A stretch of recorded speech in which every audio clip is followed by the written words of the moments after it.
शराब के नाम पर रोज वाक युद्ध करवाती है। अब बेरोजगारी के सवाल पर मुंह बंद हो जाता है, सिंचाई के सवाल पर मुंह बंद हो जाता है, पलायन के सवाल पर मुंह बंद होता है, रोजगार कैसे मिलेगा काम नहीं हो रहा है, विभाग में लाले पड़े हुए पैसे किसी को चर्चा नहीं करता। पूरी एजेंडे को बहकाना चाहते हैं कि आवाम जो है अपनी गरीबी गुर्बत की बात नहीं करे, रोजगार की बात ना करे, लाचारी बेबसी की बात ना करे, शिक्षा की बात ना करे, सुरक्षा की बात ना करे, बात क्या करे? शराब का। तो शराब तो बिहार में शराबबंदी है, पैरेलल इकोनॉमी आपने कायम किया उसके नाम पर। सीजेआई का बयान जब आया कि अदूरदर्शी निर्णय है राज्य सरकार का, नीतीश कुमार जी का, तो चिलमिला गए। बिहार में सियासी पारा काफी ज्यादा तेज हो गया है। वहीं एक तरफ जहां बिहार सरकार की तरफ से एक बड़ा फैसला आया है कि 31 से लेके 2 तक सभी पार्क और जू बंद रहेंगे कोविड को देखते हुए। बिहार के मुख्यमंत्री नीतीश कुमार समाज सुधार यात्रा पे निकले हुए हैं। बात करेंगे राजद के प्रखर प्रवक्ता शक्ति सिंह यादव हमारे साथ हैं। शक्ति जी, नीतीश कुमार समाज सुधार यात्रा पे निकले हुए हैं और एक तरफ पार्क और जू को बंद करने का आदेश दिया गया है कोविड को देखते हुए। क्या लगता है नए साल में जो आम लोग हैं उनके लिए जो घूमने फिरने की जगह है उसको बंद करना कितना सही है? बिहार के मुख्यमंत्री नीतीश कुमार जी की विचित्र निर्णय बिहार के लोगों को और देश के लोगों को संशय में डालता है। डॉक्टरों के सम्मेलन में कहते हैं कि तीसरी लहर की आहट हो गई है बिहार के अंदर में। WHO ने स्वयं सभी देशों को इस खतरे से अवगत कराया है। दुर्भाग्य है इस राज्य का, जहां के मुख्यमंत्री नीतीश कुमार जी, क्या आप एक तरफ लहर की बात करते हो, दूसरी तरफ समाज सुधार यात्रा पर निकल करके कोरोना आमंत्रित भी कर रहे हैं। और जब नए साल की आगाज 2 दिनों में होने वाली है तो पहरे भी लगा रहे हो। पार्क बंद रहेंगे लेकिन इनका समाज सुधार यात्रा चलते रहेगा। एक ऐसी डबल स्टैंडर्ड की बात करते हैं नीतीश कुमार जी। माननीय मुख्यमंत्री जी, ये किसी के गले से उतर नहीं रहा है। आपको आजादी है सब कुछ करने का, हर अनैतिक आचरण आप अख्तियार कर ले, लेकिन लोग सही मायने में अगर किसी को विश करने का दिन आ गया तो आप पहरा लगा दीजिएगा। तो पहरा तो कोविड को देखते हुए लगाया गया है ना, इस पे आप लोगों की क्या आपत्ति है? कोविड को देखते हुए लगाए तो सब पर लगेगा ना। आपको आजादी है क्या? आप कोरोना को आमंत्रित करते रहिए। मुजफ्फरपुर में गए हैं, जहां बालिका गृह में जो घटना घटित संस्थागत रूप से अबलाओं की अस्मत लूटी गई थी, वहां गए। उस सुधार की बात करें ना। आप किस मुंह से जा रहे हैं? उसकी क्रांद आज भी लोगों के कानों तक सुनाई दे रही है। मुछ वाले तोन वाले उस शहर में आप गए हैं समाज सुधार करने के लिए, और कोरोना आमंत्रित भी करने के लिए, और डॉक्टर के सम्मेलन में कह देते हैं कि नहीं तीसरी लहर आ गया, सजग हो जाइए। ये कैसी बात, हास्यास्पद प्रतीत होता है। अरे पहले कई राज्यों में नाइट कर्फ्यू लग गए हैं, पर आप अगर कोई निर्णय लेते हैं तो सिर्फ एक पक्ष को ध्यान में लेकर के क्यों करते हैं? अपने को स्वतंत्र क्यों करते हैं? क्या कोविड के मानकों के अंदर बिहार सरकार नहीं आती, मुख्यमंत्री नहीं आते?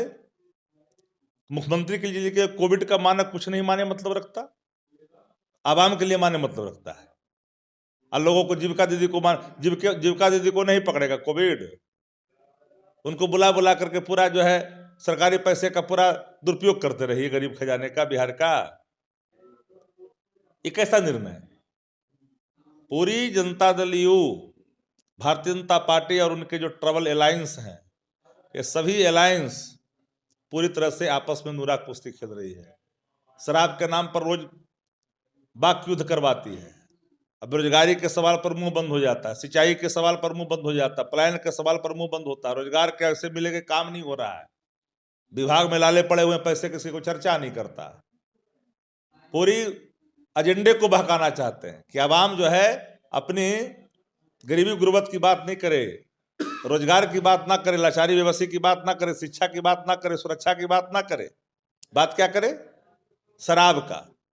तो शराब तो बिहार में शराबबंदी है, पैरेलल इकोनॉमी आपने कायम किया उसके नाम पर। सीजेआई का बयान जब आया कि अदूरदर्शी निर्णय है राज्य सरकार का, नीतीश कुमार जी का, तो चिलमिला गए। ये रमना साहब ने जो बातें कही तो नीतीश कुमार तिलमिला गए और उन्होंने कहा कि पीने वाले को बिहार आने की जरूरत नहीं है। उन्होंने सीधे तौर पर सीजेआई को हमला बोला है। मामला सीजेआई का है, उनको अपना इन बातों पर अप्रत्यक्ष रूप से कहीं ना कहीं हमला मुख्य न्यायाधीश पर इन्होंने किया है। तो सवाल तो साफ है ना कि कथनी तर्क करनी करे तो विषय अमृत हुई। अब कथनी और करनी में अगर अंतर है तो आप में दिखता है। ये कौन सी, आप अपनी पार्टी का कार्यक्रम करते रहिए, ये कोई सरकारी कार्यक्रम कर रहे हैं आप? सरकारी कार्यक्रम के नाम पर आप तो पार्टी का काम कर रहे हैं। अब पार्टी का काम कर, जो कोरोना नहीं बढ़ रहा है। क्या लगता है कि नीतीश कुमार समाज सुधार यात्रा पे निकले हुए हैं, बिहार में एक सीट पे उपचुनाव भी होंगे, क्या इन सभी चीजों को भी देखा जा रहा है क्या? कोई इनका मतलब नहीं है कोरोना से, न मतलब है बिहार के विकास से। इनको मतलब है अपने विज्ञापन से। ये काम कुछ नहीं करते हैं, खाली विज्ञापन करते हैं और उल्टे बात बोलेंगे कि हम काम में कौन सा काम कर रहे हैं आप? उन्नति का, खुशहाली का कौन काम कर रहे हैं? विकास का कौन काम कर रहे हैं आप भाई? आप तो सरकारी खजानों का दुरुपयोग कर रहे हैं। तो सवाल तो सामने है ना। इन सवालों को हल ढूंढने के बजाय आप ध्यान क्यों भटकाना चाहते हैं? कोई ध्यान भटकने वाला नहीं है। आपकी आजादी है, आप जो करिए। सैया भाई कोतवाल तो अब डर का है का। हम तो पूरी पार्टी आपकी लगी हुई है, सभी नियमों को ताक पर रख करके अपने काम करने के लिए मजबूर मजबूर है। चाहे जो होना है होते रहे। आप दूसरे के लिए नसीहत दीजिए। कोविड आ गया, तीसरी लहर आ गया, तो लहर सबके लिए कि लहर एक एक एक आम आवाम के लिए खाली है कि लहर सबके लिए है? अच्छा शक्ति जी, सवाल मेरा ये है कि बीजेपी, जेडीयू, हम और वीआईपी, इन चारों अलायंस पार्टियों में कुछ सही नहीं बन रहा है। सभी एक दूसरे पे बयानबाजी करते हैं। देखिए, जो उत्तम बाजार की स्थिति है पूरे एनडीए में, जी। हर घटक दल एक दूसरे घटक दल पर निशाना साध रहा है। अनैतिक एक गठबंधन है। एक गठबंधन की जो बुनियादी है वो अनैतिक है। सरकार भी जनादेश का अपमान करके हुई है। चुनाव आयोग के नतीजे के बाद सरकार बनी है। जनता ने तो इनको सरकार बनाने का मौका नहीं दिया। जबरन सरकार बनाया है, छीन करके तंत्रों के माध्यम से हरा करके सरकार बने हैं। इसलिए मेरा मत साफ है और इन बातों को स्पष्ट तौर पर मानता हूं कि अलायंस में कुछ भी ठीक नहीं है, लेकिन सत्ता की मलाई के लिए सब जुटल रहेंगे। ये कहीं नहीं जाएंगे। आपस में जो उत्तम बाजार भी करेंगे, लेकिन सत्ता जो है, ये सत्ता भी क्या चीज है, उसके नशे इन सब अनैतिक आचरण करने के लिए मजबूर भी करेगा, लेकिन सत्ता को उनका मोह नहीं जाएगा। जिसको सत्ता का मोह नहीं रहता, इस अनैतिक सरकार में कोई बने रहेगा क्या? समर्थन वापस लेने की भी बात भी हो रही है। समर्थन वापस कहने से नहीं ना होगा। हमने कह दिया समर्थन बीजेपी को। कहने से नहीं ना होगा, आचरण अख्तियार करने से ना होगा। 4 पाए की सरकार है, 1 पाए गया तो गया, गया बेन टू गया। आपस में ही इस तरीके का बयानबाजी, क्या आरजेडी को इससे कुछ फायदा हो रहा है? राष्ट्रीय जनता दल प्रतिपक्ष की भूमिका में है और अपनी भूमिका को रेखांकित कर रखे हैं और हम जन सरकार के सवाल पर अपनी बातों को कहते रहते हैं। सरकार गूंगी और बहरी सरकार है और अंधी भी हो गई है, लंगड़ी भी हो गई है। इस सरकार से जनता का कोई फायदा होना नहीं है। ये सरकार पूरी तरह से एकदम मशगूल है सत्ता के लालच में। लाल पृथ्वी भी अब इनकी लालच को पूर्ति करने में असमर्थ हो चुकी है। गांधी जी ने कहा था कि पृथ्वी लालच पूरा नहीं कर सकता, लेकिन इनकी लालच को पूरा करते करते पृथ्वी भी कहीं ना कहीं आहत हो चुकी है। गांधी जी भी आज बर्माहत होंगे कि बिना सिद्धांत की राजनीति करने वाला व्यक्ति बिहार में कौन है जो बिना चरित्र का ज्ञान दे रहा है? तो स्वाभाविक तौर पर बिना चरित्र का ज्ञान ये सब है, जो अपने पर लागू नहीं हो और दूसरे पर लागू कर थोप दे। कांग्रेस के वरिष्ठ लीडर हैं दिग्विजय सिंह, जिन्होंने बीफ को लेकर बयान दिया था और उसके बाद बिहार में भी इसके लेकर सियासत तेज हो गई है, जहां जेडीयू के संसदीय बोर्ड के अध्यक्ष है उपेंद्र कुशवाहा ने कहा कि व्यक्तिगत आजादी है लोगों को खाने पीने पे और उस पर किसी भी तरीके का टीपा टिप्पणी नहीं करना चाहिए। मेरी बात सुन लीजिए। मैं बिल्कुल बता दूं, खाने पीने की आजादी पर किसी का प्रतिबंध नहीं हो सकता, कोई थोप नहीं सकता है। ये उसका अधिकार है, वो अभिव्यक्ति है। इसको धर्म और मजहब से जोड़ करके नहीं देखा जाना चाहिए। अगर धर्म और मजहब से जोड़ करके देखिएगा तो भारतीय जनता पार्टी में जैन बंधु ने सबसे अधिक निर्यात करने वाला इस देश में अगर कोई है तो भाजपा है, जो बीफ का निर्यात करती है। हम इन सवालों पर नहीं जाना चाहते। अभिव्यक्ति पर पहरा नहीं होता। कौन क्या खाएगा यह तय कोई पार्टी नहीं कर सकती है, कोई संगठन नहीं कर सकता है। यह उसके अपनी अभिरुचि पर निर्भर करता है। बीजेपी ने जेडीयू को साफ शब्दों में कह दिया कि अगर पहले उपेंद्र कुशवाहा खा ले फिर आजादी की बात करें। अरे कौन आपस में नुरा कुश्ती इन लोगों का है। ये लोग सिद्धांत विहीन लोग हैं, कोई न सिद्धांत है न नैतिकता है। ये लोग कुछ भी बोलेगा, आपस में जुत्ता मारेगा एक दूसरे को, फिर एक हो जाएगा। इन लोग का कोई भरोसा नहीं। अच्छा, एक आखिरी सवाल, क्या लगता है बिहार में मध्यवर्ती चुनाव के आसार दिख रहे हैं?